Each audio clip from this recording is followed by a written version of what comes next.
that indication, and I feel live, and I'm really excited because we have the greatest Facebook Live ever. This is only the third one, but it is going to be great, and I am really excited, or as excited as my cardiologist permits me to be these days. But I'm really excited because I'm going to talk to Roz Chast. Roz Chast, great New Yorker cartoonist, my friend really forever, going back to probably 1980, is my guest today. Roz is going to do a presentation, take some of your questions, and so that's how it's going to go. But first, I need to talk a little bit about Roz for the one person out there maybe who has joined us.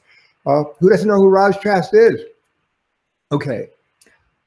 Roz Chast is a cartoonist for the New Yorker since 1978. Since 1978, my estimation is Roz has done about 1,500 cartoons. That ranks her among the most number of cartoons ever published in the New Yorker. Alan Dunn, I think, did close to 2,000, and all Roz has to do is live another 20 years, which I'm sure she will, and keep pumping out those cartoons, and she will be number one. When Roz came into the New Yorker in 1978, I mean, now Roz is really a national treasure, really, anyone who's a fan of the New Yorker. But when she came into the New Yorker with this very strange cartoon in 1978, Little Things, there was indignation and outrage among the readers of the New Yorker and even the cartoonists of the New Yorker, because what Lee Lorenz said about Jack Ziegler, who's a fantastic cartoonist and really changed New Yorker cartoons quite a bit, is Jack Ziegler refined the conventions of the New Yorker cartoon. Roz Chast just threw them out the window. But she opened doors to many other cartoonists in doing that. Now, I've been reading a great book, or read it a while ago, actually, called The Comic Worlds of Peter Arno, William Steig, Charles Addams, and Saul Steinberg. It was written in about 2000. And what it said was unique about these cartoonists was that they actually had a comic world, a unique personal vision of their interior world as it related to the exterior world. And that's what distinguished them from the rest of the New York, not the rest of the New York cartoonists that this guy, Ian Toplis, absolutely admired. But he said he picked those because of this personal vision.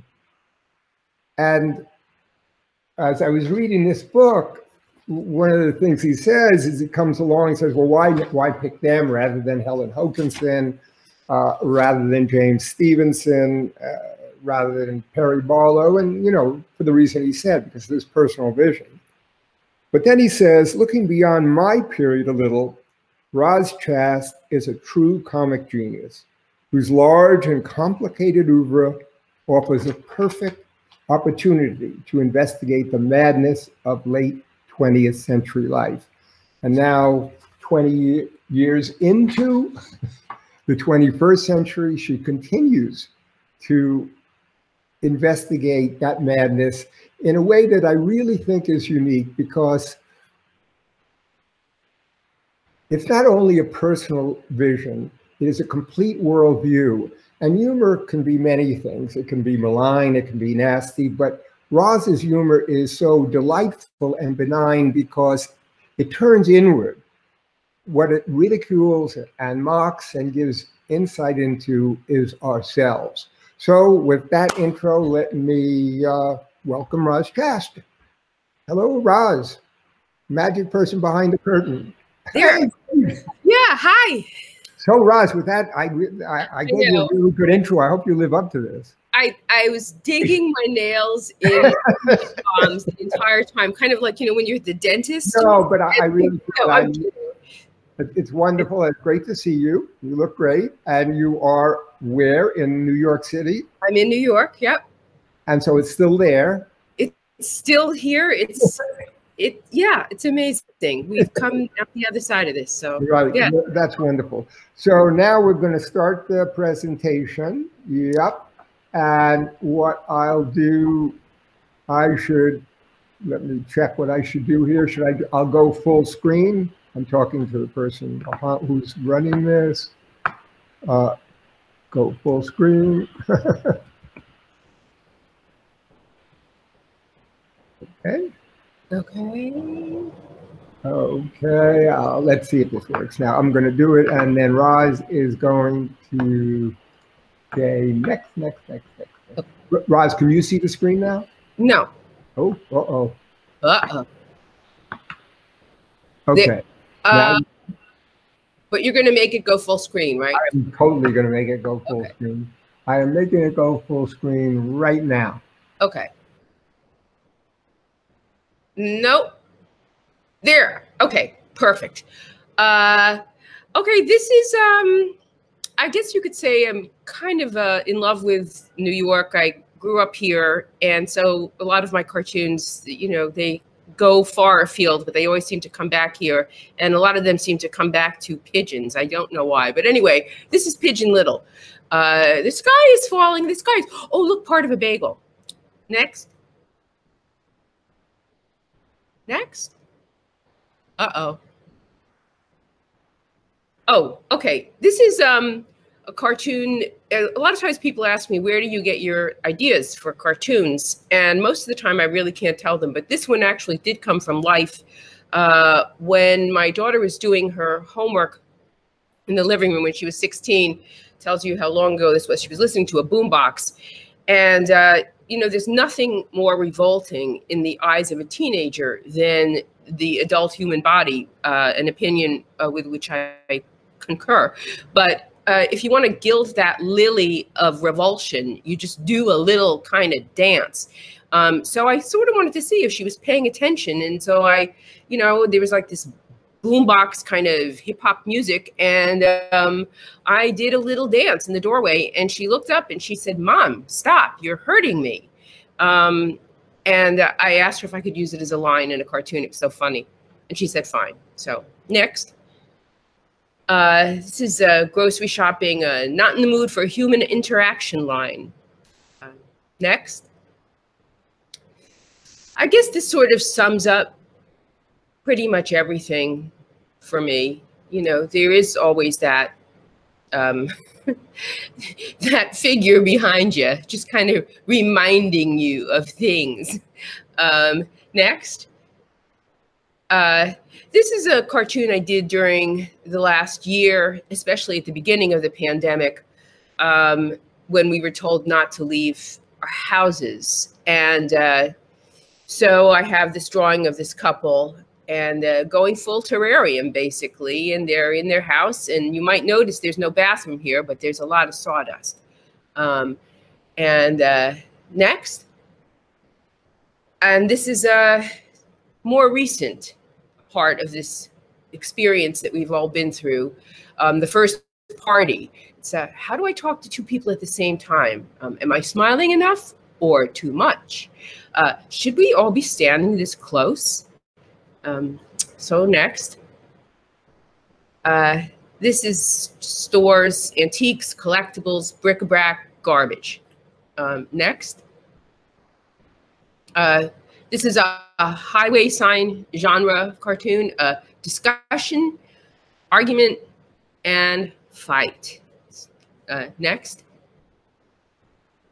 This is a sort of take on the street, the street hot dog vendor cartoon. So sort of says, you can read it yourselves. Next. This is Insomnia Jeopardy. Ways in which people have wronged me, strange noises, diseases I probably have, money troubles, why did I say or do that, and ideas for a screenplay. Next. It's a desk joke, too early to begin working on and too late to do anything about. Next. This is dousing for coffee, which is what I do every morning. Next. This is the cartoon that Bob showed. This was the very first cartoon of mine that they bought and that they ran in the New Yorker. And I don't think I was aware at the time how upsetting it was to some people. I think I thought that if I drew very small, it would be less upsetting. But later, Lee Lorenz, who was the cartoon editor and the art editor, he did covers, he edited everything art-wise at the time, and he was the one who brought Bob in as a cartoonist, me, Mick Stevens, Jack Ziegler, Victoria Roberts, Arnie Levin, a number of cartoonists. We were all sort of Lee's people. And he told me years later that one of the older cartoonists asked if he owed my family money. So I'm kind of glad sometimes at 23, one has blinders on. I certainly did. I think I was so anxious about everything, and still am, but especially at the time, going into the New Yorker was so terrifying that I wasn't aware of anything except that people didn't really want to talk to me, and that was okay because I was too afraid to talk to anybody anyway. Anyway, next. This is another very early one, In a Quandary. The Voice of Reason, it's not such a big thing, just put the galoshes on. The Voice of Conscience, Mom will be mad if you don't put them on. The Voice of Practicality, it's raining, why don't you just wear them? And the Voice of Binky, toss them out the window. And as Bob mentioned before, I think there are things that I might not make a big deal about tossing them out the window, but they will get tossed. Next. This is another somewhat early one. This is The End of Innocence, and it's a kid in a math class. People around him are like furiously kind of working, and he just suddenly has this realization, why should I care if I pass this exam or not? And that actually did happen to me in a math class of which I understood nothing in high school. I think it was when we were getting into calculus, and it was, you know, I had sort of been struggling, you know, okay, I think I sort of understand algebra. I liked geometry because it was visual and I understood that. I even liked logic because it had words like modus ponens and things in it. But calculus was a language that I could not, none of it made any sense to me. And I remember taking this exam, and at first I was really stressed. And then it was like, I don't know this and I don't care. And it doesn't make any difference. I'm not going to be, you know, designing suspension bridges, thank God. So anyway, it was sort of an end of innocence in a way, to actually not care. Next. This is another very early one, and it is a mailbox. Says The Cranes, 1,022,796 West 79th Street. And one of the reasons I have a fondness for this cartoon is that the way it works at the New Yorker is that we all submit a group of roughs every week. And at the time of with this cartoon, I was going in person, and you would submit your group of cartoons, and then the next week you would find out whether or not you sold a cartoon. And Lee Lorenz would take from a folder of his desk, he'd take the sketch, you know, because then once you sold it, you would take the sketch home and do a more finished version of it for, you know, publication. So he took my sketch out, and you know the little flag on the side of the mailbox? I had it sticking out perpendicularly, sort of attached to the door. And Lee said to me, we're going to buy this cartoon, but tell me, what is that thing? And I said, oh, that's the handle. That's how you open the mailbox. And he just had this kind of pained look.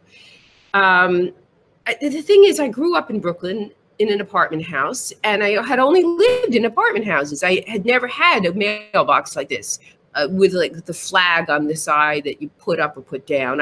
I thought that the flag was like some sort of like not complicated, but like a kind of idiosyncratic way that you opened a mailbox of this sort. That you just kind of took a hold of it and sort of wrenched it towards you. Well, he, on my sketch, he drew a mailbox and he explained the mechanics of a non-urban mailbox to me. So anyway, next. The mind-body problem. This is get up, and the mind says, and the body says no. And you might notice, if you've seen even just these few cartoons, I really do enjoy drawing interiors. I like couches, I like end tables, I like lamps, I like wallpaper, I like rugs, I like coffee tables, although there's none in this one. I like detail, and I like interiors, and I don't like drawing. I once illustrated a children's book that took place in the woods, and it was just a freaking nightmare. I realized as I got into it that I had no idea really what was on the floor in the woods. Like, I knew that, okay, there's branches, and so I put some branches in, and it still looked really stupid. And then it was like rocks, I guess, some rocks, and put more leaves in, and it's really weird. Anyway, I think we have our sort of mental Rolodex of images, and I couldn't draw interiors into eternity. I think I must have like a million different lamps, but forest, ground, floor, whatever it is, I don't know. Like, if you let me put linoleum there, it would help a lot. Next.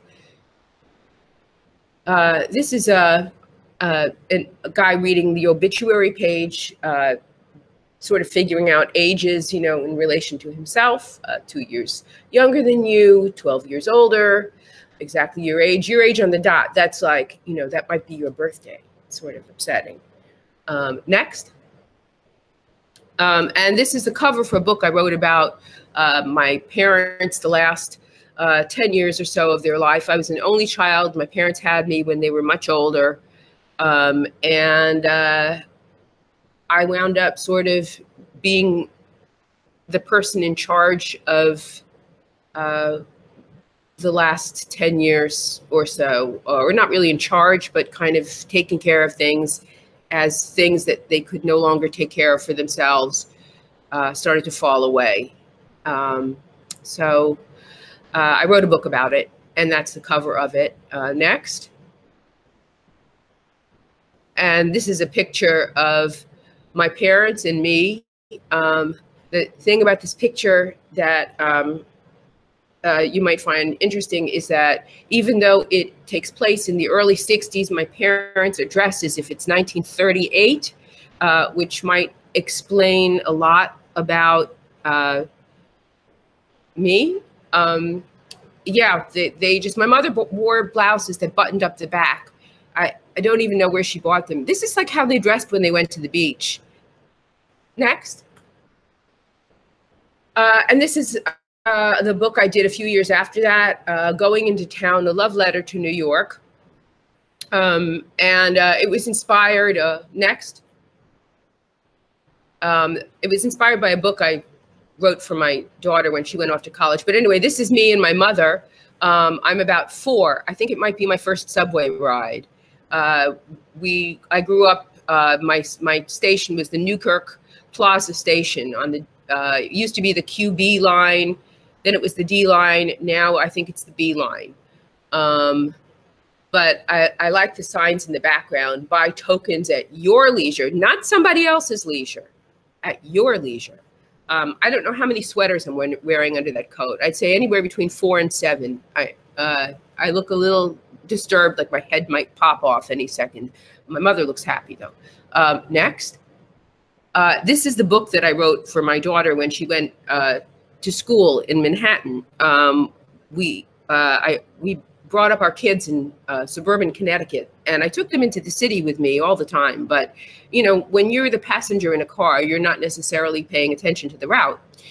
So before she went off to school, I was checking to see like how much of the just basic geography of Manhattan she understood. And as it turned out, it was like 0, because I said to her, okay, Manhattan, aside from the downtown area, is very easy to navigate because it's on a grid. So if you're on like 43rd Street and you want to walk up to 46th Street, you walk up 3 blocks. And she actually said to me, what's a block? So I realized I needed to make her this book. And it just had basic things like how Fifth Avenue divided the East Side from the West Side, just so she'd have an easier time navigating. It had basic things about the subway, you know, the 1, 2, 3 were the West Side trains, the 4, 5, 6 were the East Side trains, and then the letter trains, a lot of them went into Brooklyn, but, you know, and just the basic stuff, where museums were, because she was going to art school. The greatness of diners and you know, why you don't want to order anything too complicated at a diner, but like how great they are really, and stuff like that, how to hail a taxi. And she used it. And at the end of 4 years, she gave it back to me and she said, Mom, this was really, really helpful, not just for me, but for my friends. So I turned it into, I expanded on it, and it became the book about New York that I wrote. Next. This is, I don't know if you can see too well what this is. These are Pisanki eggs, and I get very involved in like certain craft things also. I really do love to work with color, and I like to make stuff. Pisanki eggs are, the technique is, they're also known as Ukrainian Easter eggs, and they're not painted, they are dyed. You draw on them with melted wax, and then you dip the eggs into vats of dye, starting with the lightest color, working your way up to the dark. I won't go into all the minutiae of this, but next. But you can see from this slide, they just have a very interesting effect. And the traditional Ukrainian Easter eggs look nothing like this. I took the technique, I learned the technique, and I realized that I could apply the technique to my drawing. I could apply my drawings to the technique. And I really enjoy this a lot. It's very painstaking. It's very finicky. I have broken eggs. They're just regular chicken eggs from Stop and Shop. You know, they're not like anything fancy. I have broken the eggs at every stage in the process. For me, it's much more about the process than the finished project. I really like making them, partly because at the end, when you get to wipe, the egg at this point is covered with wax, and you have to hold the egg over a candle. The egg has been emptied by this point, so it won't blow up. You know, and then you get to wipe the wax off of the egg, and the design that you've been working on for the last X number of hours is revealed, and the colors are just so beautiful. It's like, it's just amazing, the color for these dyes. It's kind of like, you know, those horrible dyes that you get in the supermarket, the PAAS. It's like they died and went to heaven, and these are the colors. So anyway, infinite colors, and it's really kind of fun. So next, here's another one. This is 4 sides of an egg I did based on The Wizard of Oz. It's just really, really fun, and I've made up a few of my own modifications to the technique so I can get the effects that I want. Next. This is something I've been fooling around with. I love I have an iPad, and I like to draw on it and fool around with it. And I was in a cab on West End Avenue. They're doing some digging, and I don't know, I was just fooling around with a photograph and pretending that, you know, it was a gem haul. So I just like to fool around with that and post these silly things to Instagram. It's just ridiculous. I mean, there's no really other place for a lot of these things, you know, because I don't do this for the New Yorker so much. This is really just for fun and for Instagram, and to get me to learn more about my iPad. Next. This is another thing I got into for a while. It was these rubber sort of blocks that you carve. It's kind of like linoleum printing, but easier. because linoleum is actually kind of hard to, I found it hard to cut into. And these are just, they're the texture is like cutting into, it's like butter. It's like cutting into an eraser. It's much softer. But it has a very woodcut linoleum block sort of feel, which was really fun. This was just a lot of fooling around with different things and gluing different papers together and stuff. I don't know, it was fun. Next.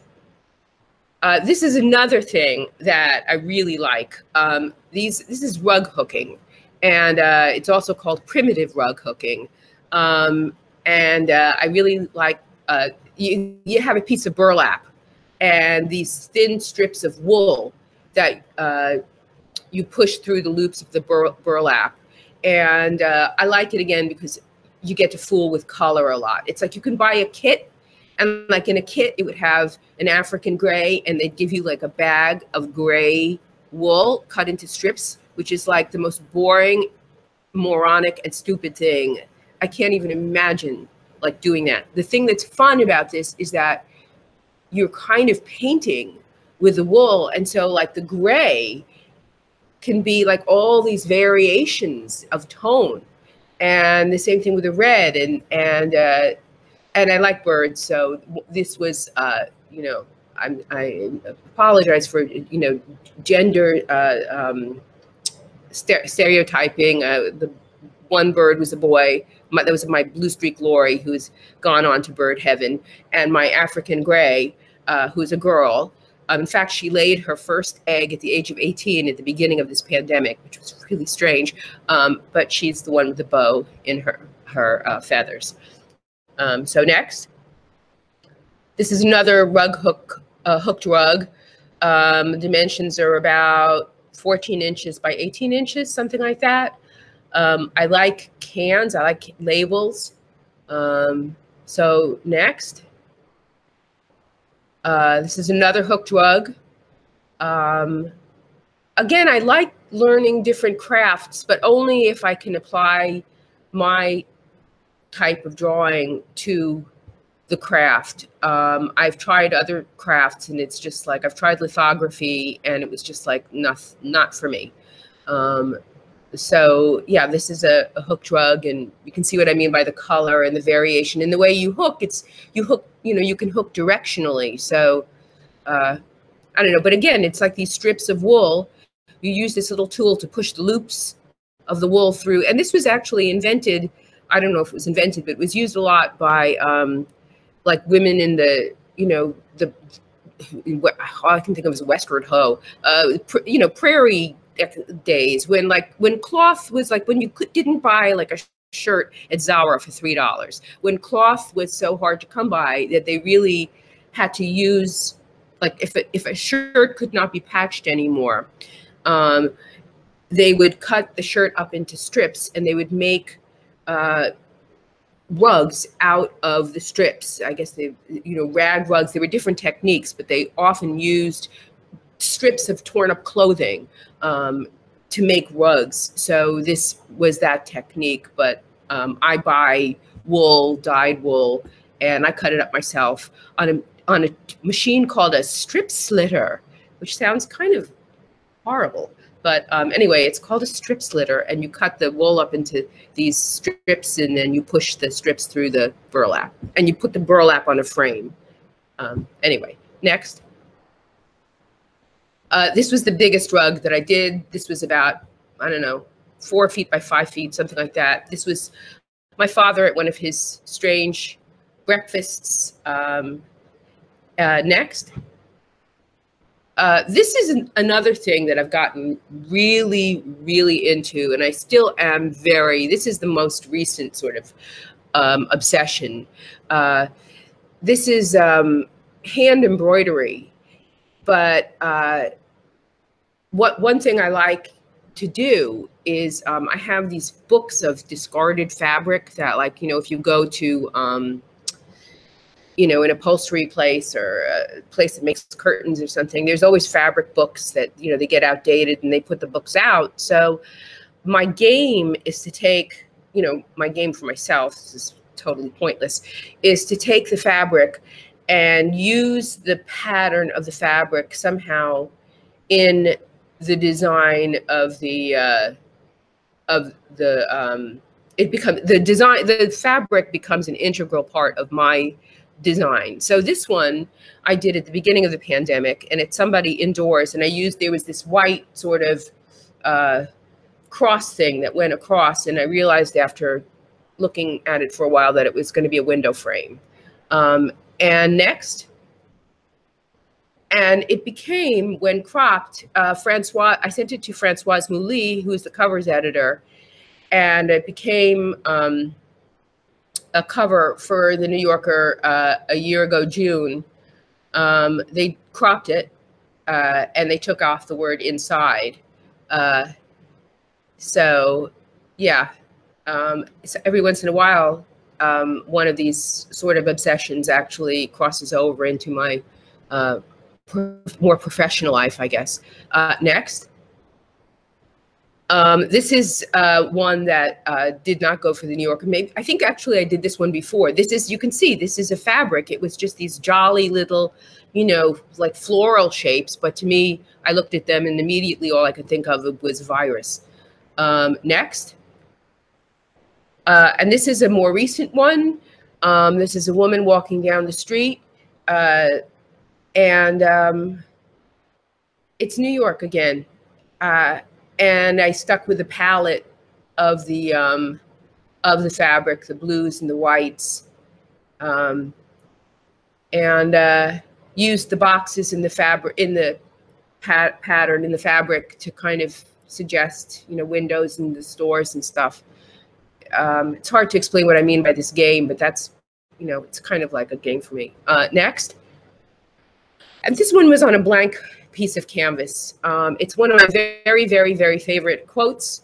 It's from a Polish poet named Czesław Miłosz, who wrote, when a writer is born into a family, the family is finished.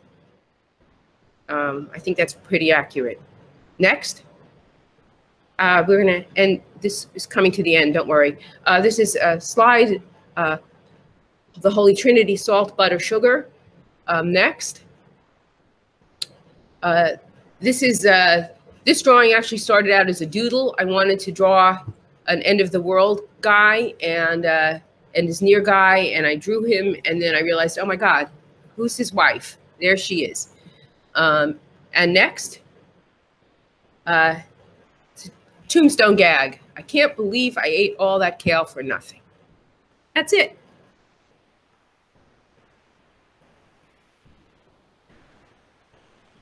Okay, stop sharing. Are we back now? We're back. Oh, great, it worked out. Hey, Roz, that was fantastic. Those, all the art is haunting. In the one that became the cover, that was the knitting thing or whatever, originally it didn't have eyes, and then it did have eyes. Interesting that you caught that. Yeah. Because actually, Françoise told me that David Remnick was creeped out by the empty eyes. So I thought it made it more haunting. I thought, you know what I mean? In other words, I think the whole, I mean, very different than the cartoons, but most of the other works have a comic sensibility. They're comic. And this is, because it's so poignant, right? In terms of it's dealing with this event that we're all going through, right? But I think it's part of, I think, what originally attracted Lee to your work, in that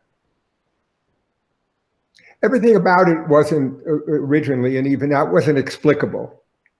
Everything didn't have to have a why. I mean, originally you did it that way because you left it that way. Yeah. You could have put in the eyes, right? Yeah, yeah. But I didn't. I liked it. I liked the kind of creepiness of it, I guess. Yeah. And I think sometimes when you're working as you do in a art mode, you're not trying to justify. Like when you're doing a gag that's a straight gag. Yeah. You say, well, I got to justify this. Why is this here? Why is it not here? I mean, when you put the woman in, you wish, you're finishing off the gag. And it makes, when you're working in art, not. Yeah. But I'll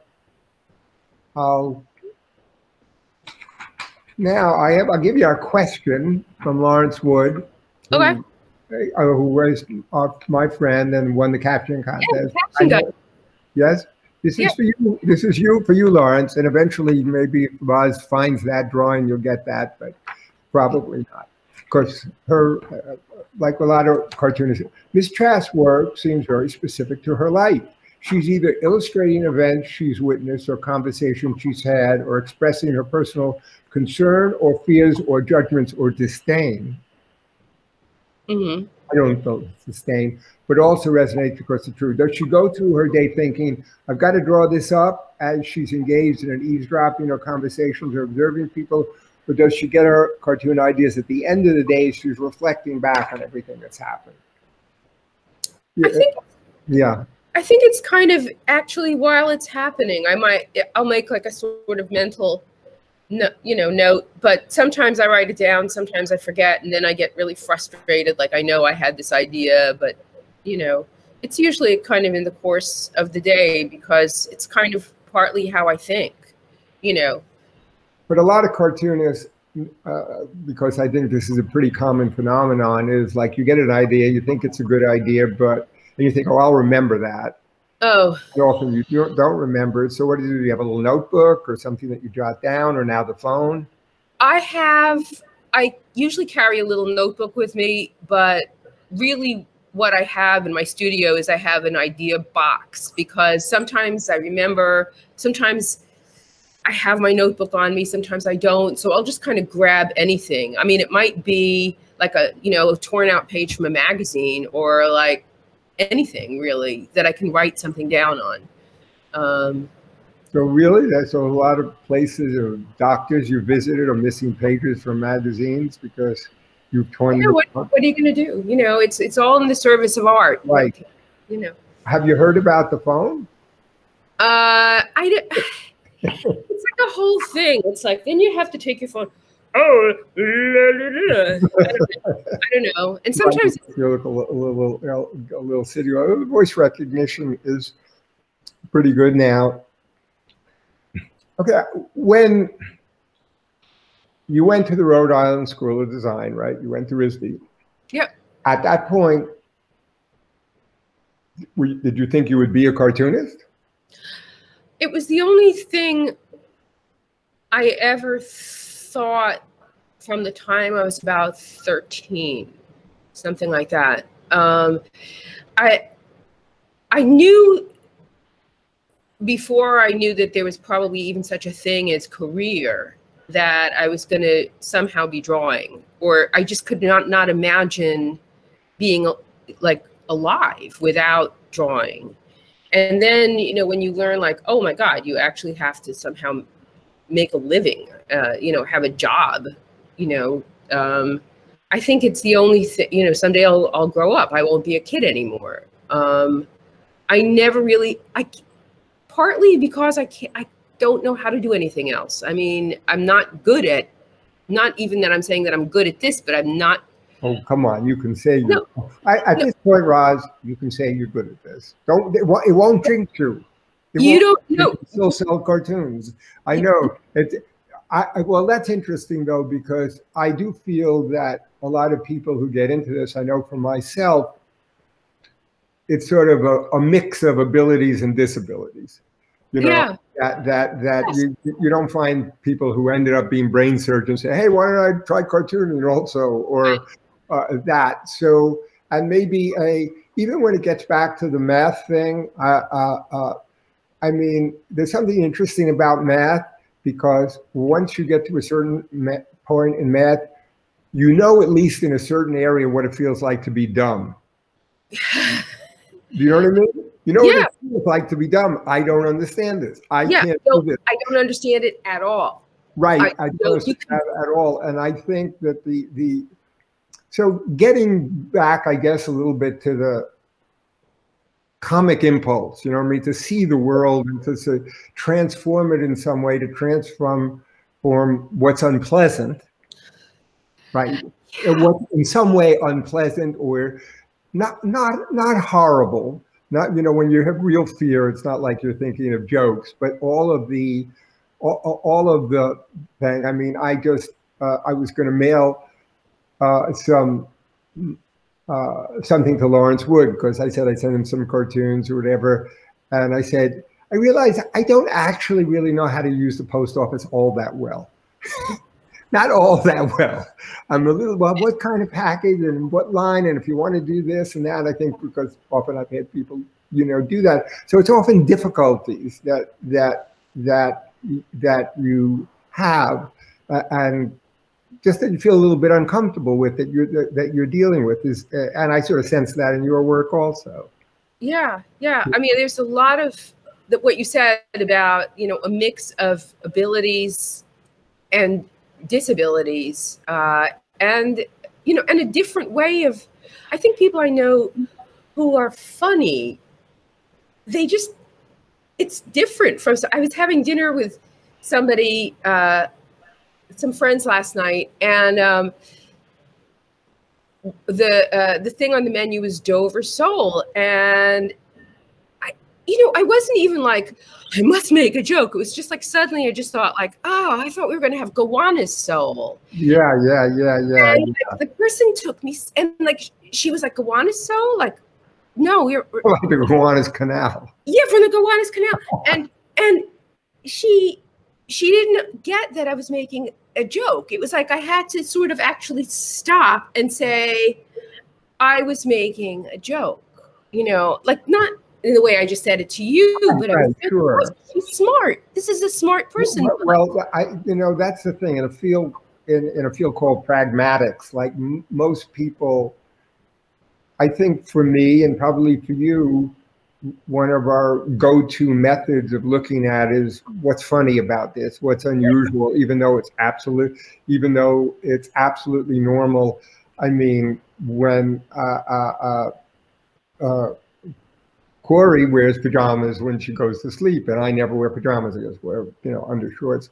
And then I made a joke at one point about, oh, I'm going to wear, you know, during the pandemic that I'm going to get 7 sets of pajamas so I know what day. And one of the things is, and then I actually went to buy 7 sets. I said, well, that's ridiculous. But then Corey did buy me pajamas, and I put on the pajamas, and I never wore. I said, this is weird. It's a little suit to go to sleep in. Yes. It's a suit to go to sleep in. I expected, you know, it seems like you could put a bow tie on it and it would look okay. I wrote about this very thing because I'm writing this book about dreams now. Right. And it's so funny because it was like, yeah, and you put on this little outfit because I wear pajamas, and it's like I'm putting on my little sleep outfit to like go nowhere, to be go up. But it seems like fairly elaborate with little lapels and stuff like that.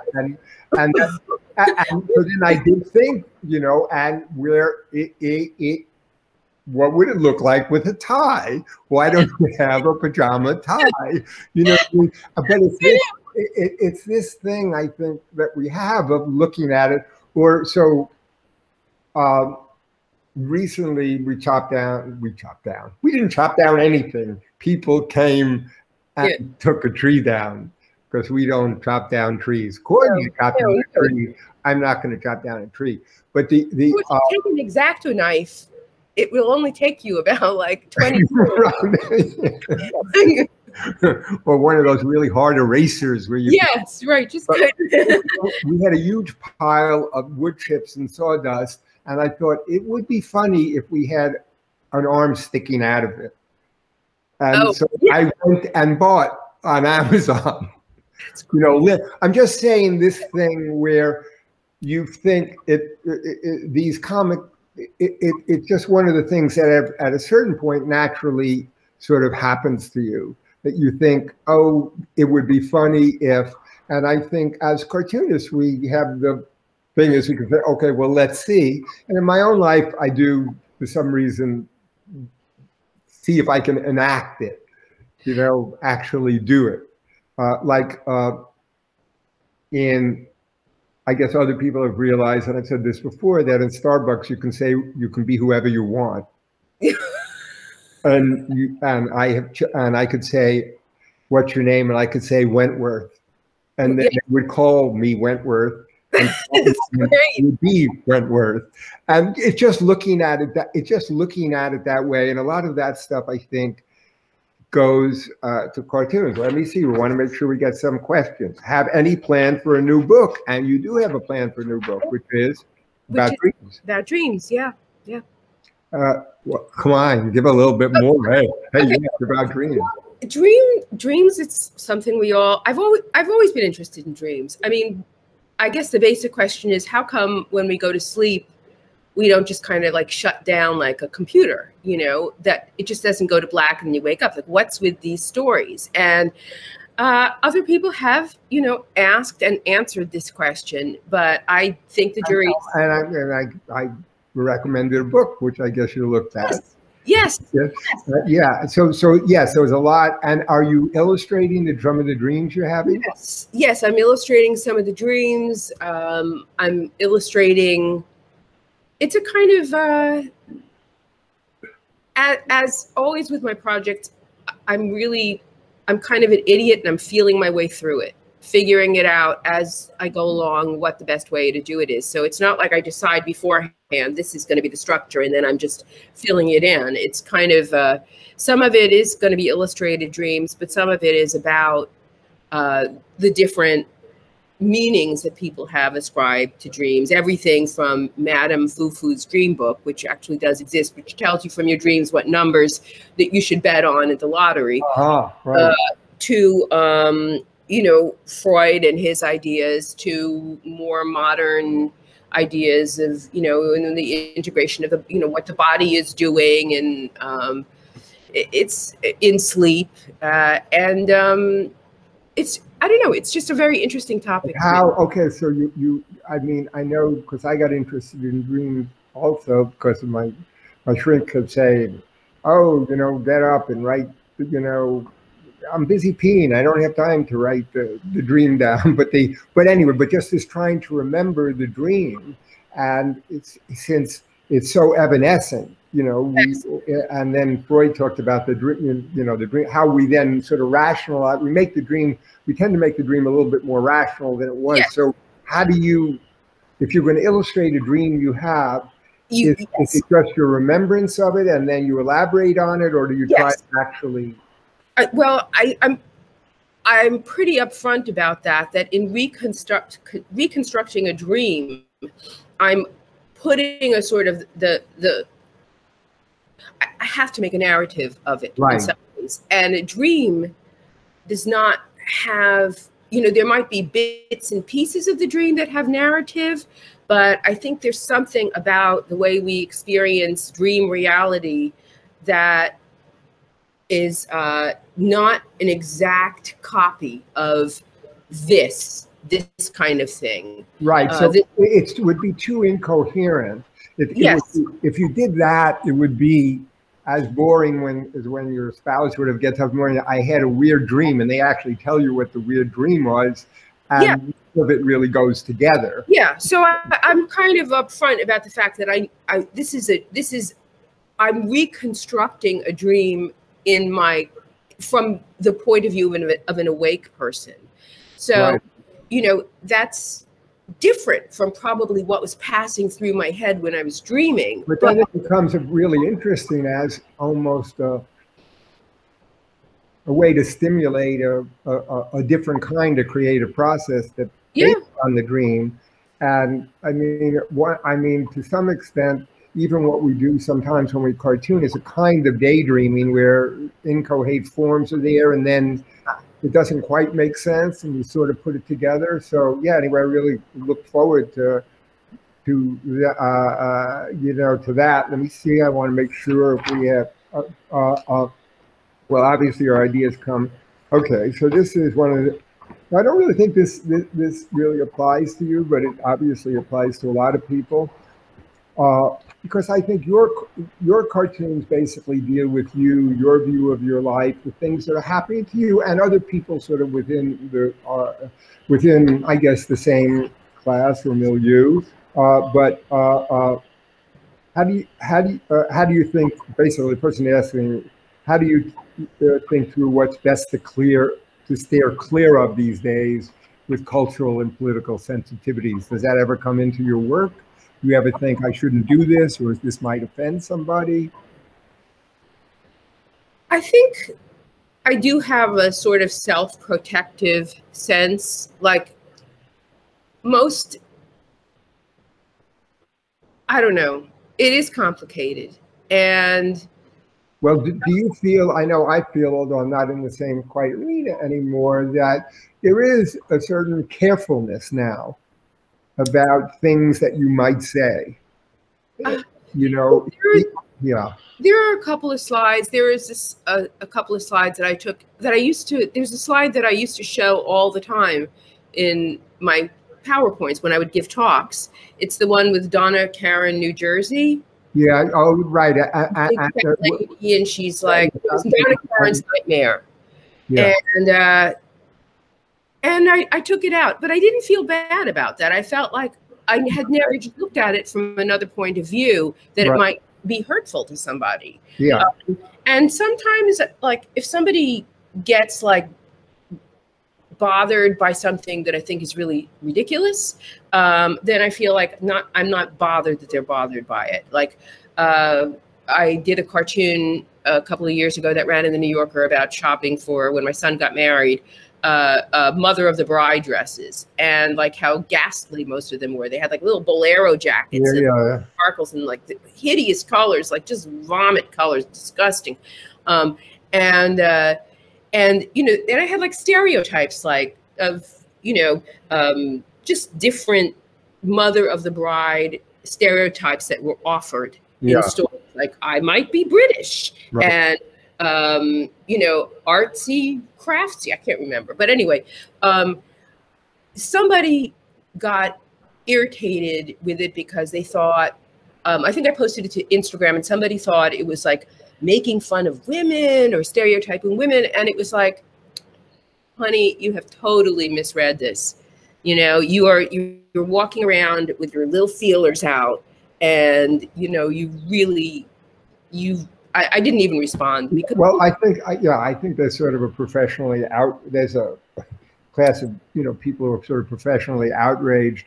I know at what we published a cartoon in New Yorker when I was there, where one woman is saying to another, I've only been gluten-free for 2 weeks, but I'm already annoying. Yeah. Oh God, yeah. And I think that makes perfect sense in that it doesn't, I mean, and so here's the joke I'll make again, that where you're making now is, I say, obviously this is not people who have celiac disease. You couldn't have, I said this is people who wish they had celiac disease. And so that is a little bit cruel, but you know what, it's a joke I want to make. You know, if people get upset about that, well, you know, so be it. But I do think it makes sense to care, okay, but within limits, because if you care about everything, then you'll never do any jokes. I mean, even about Donald Trump, who obviously is a human being, has feelings. I know you care about Donald. Oh yeah. Let me see. Rome is coming. Oh, Roz, do you remember? I was looking over old stuff. You remember these from the New Yorker? Yes. When it came in little brown wrapping things. Definitely. And on the back, you know, you had notes. Yes. Line copper. This is from 1980. You know, and those don't exist anymore. I know. What do you scan your own material and send it in now? Yeah. Yeah. Which is fine, I guess, except you no longer have that.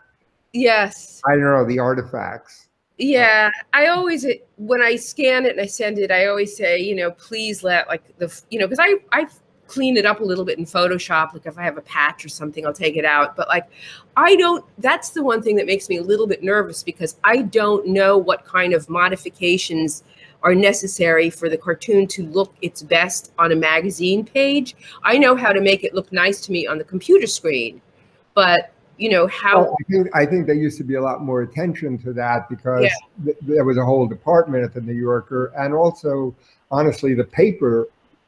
Like if you look to the magazines from the '80s and stuff, there was a whole different paper. So this is I think maybe a question that we will end on.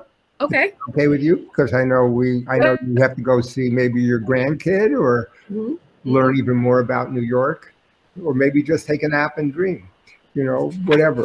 But I think it makes sense. This person said, I grew up loving Peter Arno and Charles Adams. Who did Roz enjoy while she was growing up?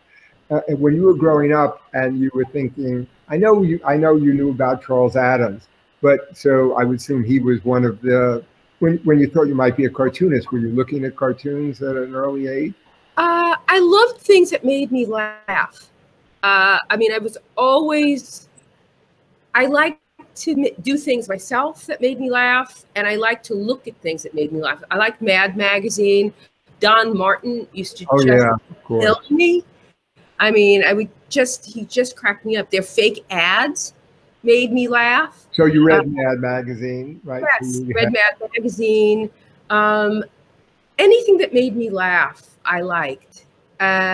So yeah, Charles Adams. This time, so how did you transition, or how did you make your own particular jump?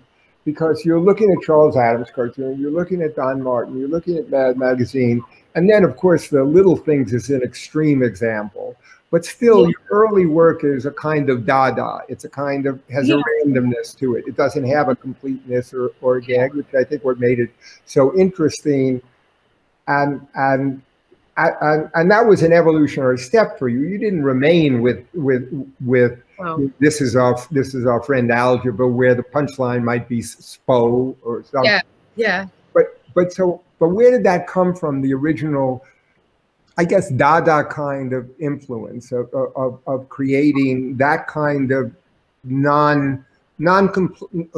a different kind of humor, frankly. Probably a lot of rage. Buried really low down. Anger. I think anger. That thing is a call for help or a cry for help. Okay, Roz. One of the things that I don't know if you know about this now, but you know these things you did. They made me laugh.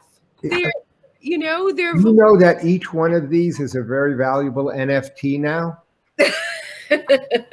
Your Hackeb is worth over $2 million. Wow. Well, I have a closet full of Hackebs, vintage Hackebs. All right, Roz, okay, I went to my, I had a physical checkup because my doctor got too old. He handed me off to someone else because of the pandemic. And I went to the guy and he says, I'm going to say 3 words: banana, sunshine, chair. And then I'm going to ask you these 3 words later. Yes, my mother had. This is a neurological thing. Okay, and then he asked me, and I say banana, sunshine, chair. Yeah. And then finally, when in the office, he asked me again, to like talk about the results, and I get it right. He said, "You're sharp." I said, "Really? The bar has been lowered." So Roz, get ready. I'm going to say 3 words. Okay. Chent, spack, cave. Yeah. Tell me what the 3 words are. I'm not going to dignify that. All right. Hey, look, Roz, this has been great. By the way, all of Roz's cartoons are available on cartoonstock.com, a cartoon collection company. That's my one little plug here. I don't exactly know how to stop this, but I guess Jessica, how do I just stop it and thank Roz? Well, I'm thanking Roz. So anyway, thanks everybody. I think I just have to leave, and she's going to stop it at, okay.